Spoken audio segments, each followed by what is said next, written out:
عرفت سهله وانا بس بختبرك.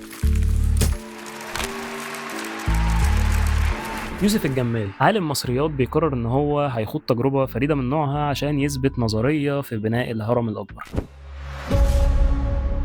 الفيلم من اخراج بيتر ميمي اللي طلع قال لنا ان الفيلم خد سنين كتير في التحضير بسبب ان هو كان فيه مشاهد خطر، واضح ان كان فيه حاجات كتيره محتاجه تتجهز كويس.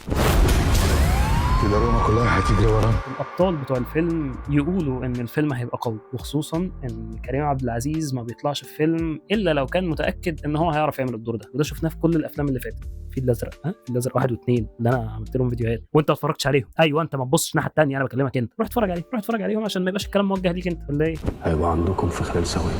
الكاست كان فيه مين؟ كريم عبد العزيز كريم محمود عبد العزيز. باي ذا واي انا بحب الاثنين جدا بصراحه. ديرتي بزنس.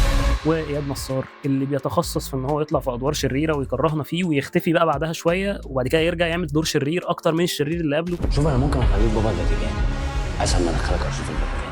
وعندنا في الفيلم برضو احمد غزي، بصراحه هو نجم يعني ما شاء الله عليه. يعني انا شفته في فيلم الحريفه كان طالع بدور شخص طالع من منطقه شعبيه، فحسيت ان هو ده الدور اللي هيفضل فيه. لقينا لا، في مسلسل في قهوه المحطه دور مختلف تماما، وبصراحه كان مبهر برضو. شغل عالي. انا متحمس جدا اشوفه في فيلم زي كده.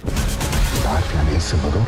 بدخلها ما اعرفش اخرج منها. وفي التريلر برضو ظهر ادوار نسائيه زي ياسمين صبري وهنا الزاهد. وطبعا وسط كل الاكشن والتكسير والحاجات اللي بتفرقع دي في جانب كوميدي، ومش اي جانب كوميدي، ده عصام السقا ومصطفى غريب. مفيش حد شرير بنضاره نظر. وفي اخر التريلر مشهد واحد لحد انا بحبه جدا برضو، وهو استاذ ماجد الكدواني. فهل هيبقى ليه دور كبير في الفيلم ولا هيظهر في مشهد او اتنين كضيف شرف؟ فنتمنى ان هو عكيت ايه.